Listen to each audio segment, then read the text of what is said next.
Les précipitations qui se sont abattues sur Nouakchott ce matin ont, comme d'habitude, créé pas mal de désordre dans la capitale. La Ligue arabe félicite la Mauritanie pour la bonne organisation du 27e sommet à Nouakchott. L'émir du Qatar remercie lui le président Mohamed Ould Abdelaziz. Et puis nous revenons ce soir sur les performances du club du FC Tavrak Zeina qui a gagné cette année le championnat et la Coupe nationale de football. Bonsoir à vous tous et bienvenue dans ce journal que nous ouvrons par les précipitations qui se sont abattues sur Nouakchott ce matin. La pluie a comme d'habitude créé pas mal de désordre dans la capitale. Fatimata Diaké. Des lacs d'eau un peu partout dans les environs des quartiers périphériques de la capitale, parfois même devant des maisons habitées ou parfois abandonnées, faute de moyens de les réparer, c'est le résultat de la première pluie à Nouakchott lundi dernier. En effet, ces habitants qui sont victimes de cette situation se plaignent et demandent aux services concernés de l'aide pour l'évacuation des eaux. C'est le cas en effet de cette femme qui demande aux autorités d'organiser une campagne d'assainissement dans le quartier et les alentours des habitations pour permettre aux habitants et surtout aux enfants, premières victimes des dangers liés à ce phénomène, de mieux vivre sans risque des maladies. Elle a ajouté à ce terme: comme vous pouvez le constater vous-même, nous sommes isolés du monde, nos enfants sont déjà malades alors que les pluies ne sont pas encore tombées. Les hommes ne vont plus à la mosquée et pire, pour aller au marché, il faut nager ou flotter, même ce qu'on mange est plein de microbes, a-t-elle dit. Il faut dire que la situation est plus inquiétante quand les flacons d'eau sont à côté des fils électriques ou certains poteaux sont sous l'eau. À cela s'ajoutent des ordures qui couvrent les lacs d'eau dégageant des odeurs nauséabondes où moustiques et autres insectes trouvent son nid. Pour cet homme, la situation mérite de trouver une solution et surtout en urgence pour rendre ces populations leur sourire.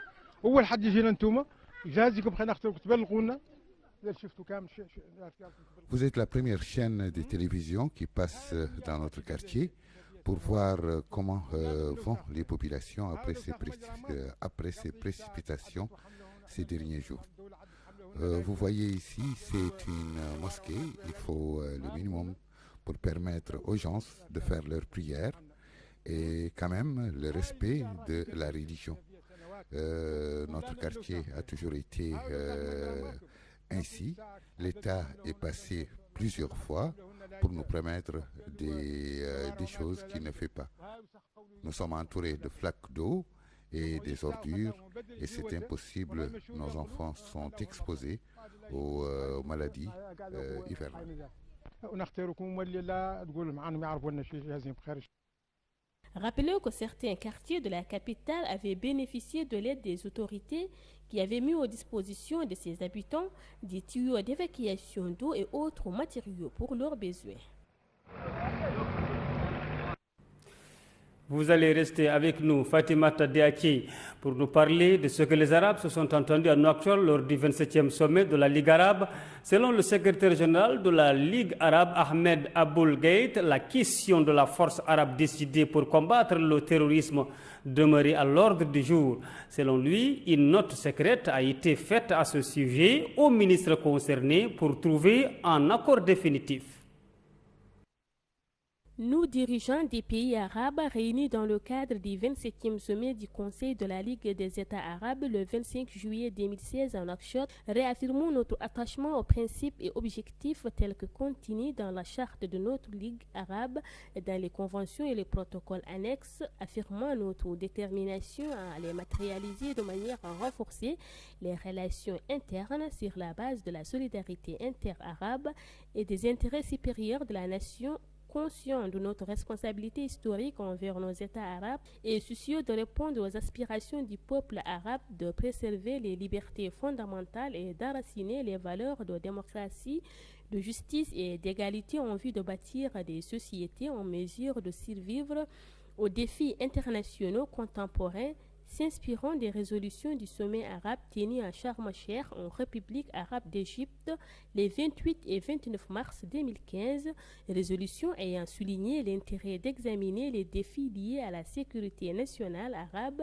et la nécessité de prendre les mesures qui s'imposent pour y faire face tout en préservant l'unité de nos pays arabes et leur intégrité territoriale, ayant établi un diagnostic de la situation actuelle au plan arabe à la lumière des mutations significatives des derniers développements sur la scène arabe et des défis qui ont résulté en ce qui concerne l'ordre régional arabe, ayant passé en revue les options possibles pour identifier des axes stratégiques pour un nouveau processus dans l'action arabe commune qui renforce les relations inter-arabes et ouvre de plus larges perspectives pour la coopération arabo-africaine à travers l'intérêt pour la mise sur pied d'une zone de voisinage arabe qui préserve la sécurité nationale arabe et participe à faire face au phénomène du terrorisme. Telle est la déclaration que le 27e sommet de la Ligue des États arabes a rendue publique dans une déclaration de Nouakchott dans laquelle le chef d'État réitère le caractère central de la question palestinienne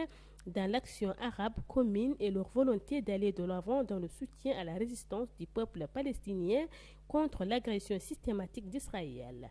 C'est dans ce sens que le président mauritanien, président du sommet de la Ligue des États arabes, a réaffirmé dans son discours de clôture de la 27e session de cette organisation que les résolutions et recommandations issues de la rencontre vont contribuer au dénouement des situations difficiles que connaissent certains pays arabes frères. Il a ajouté qu'elles permettront également de donner un nouvel élan à l'action arabe afin de matérialiser les aspirations légitimes des peuples arabes, notamment la reprise des territoires occupés, le rétablissement de la sécurité et de la stabilité et le raffermissement du développement durable. Le chef de l'État a souligné la volonté de la Mauritanie d'œuvrer durant sa présidence de cette auguste organisation de façon dynamisme et permanente au suivi de l'exécution des résolutions et recommandations contenues dans la déclaration de Nouakchott, tout comme elle s'attellera à promouvoir le rôle de la Ligue arabe au plan arabe et international avant d'annoncer la clôture de la 10 sommet et la tenue du 28e sommet de la Ligue des États arabes au Yémen et la réception de 2 messages de félicitations et de solidarité de la part des présidents chinois et russes.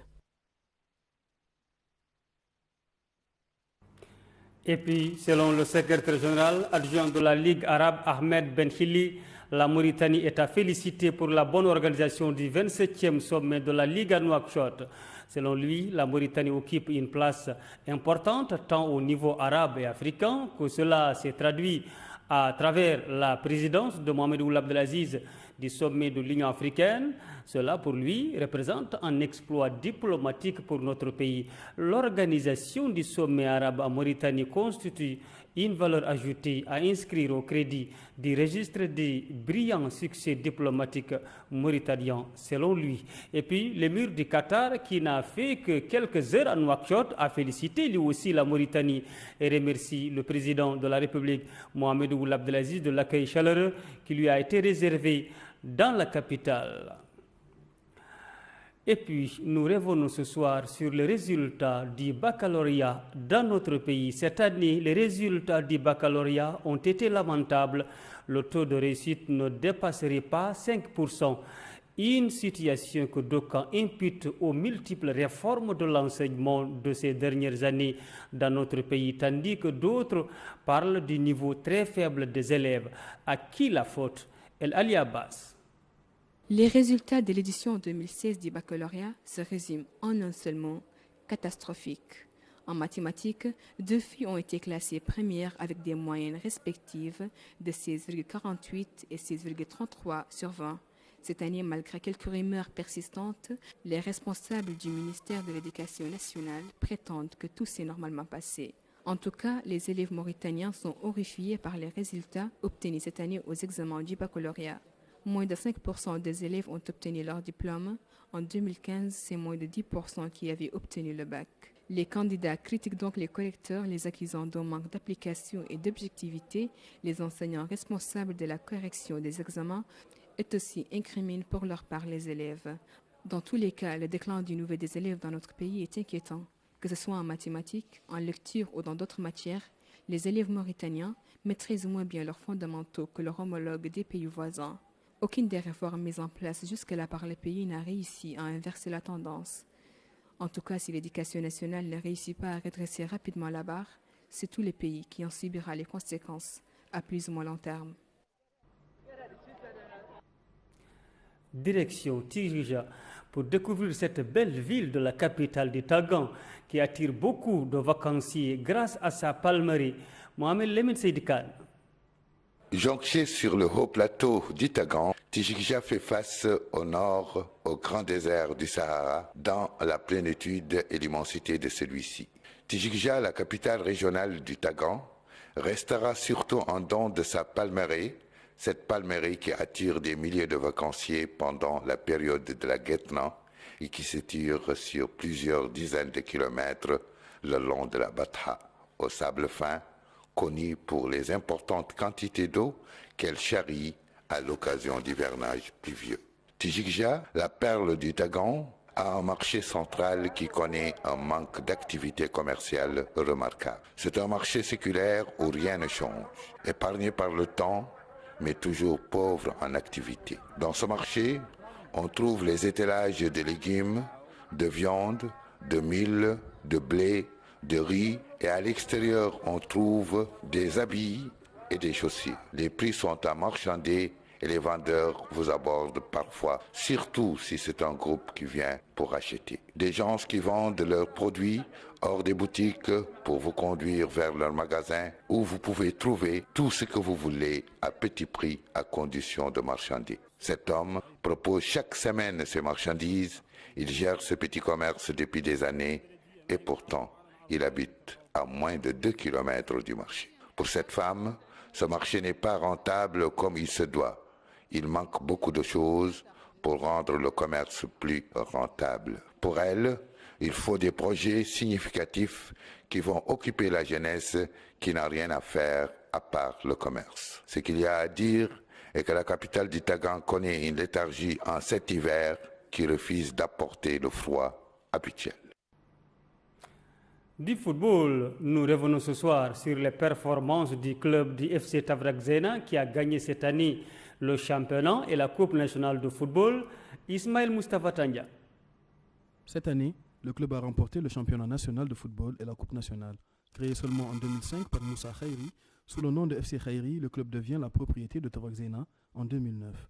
C'est l'un des plus jeunes clubs du pays, a évolué en première division du championnat national de football. En 2009, 4 ans après la fondation du club, le FC Tavrak-Zena parvient à se qualifier en finale de la Coupe nationale de football, battu par la Concorde de tir au but par 5-4. L'année suivante, le club se qualifie de nouveau en finale de cette compétition et la remporte cette fois-ci, en s'imposant largement contre l'équipe École Feu Mini sur le score de 3-0. C'est le premier titre de l'histoire du club, suivi par la Supercoupe de Mauritanie, gagnée le 28 novembre 2010 contre le vainqueur du championnat, le FC Kansado. Là, Moussa, vous avez pensé à quoi après avoir remporté tous ces titres seulement après 4 ans d'existence?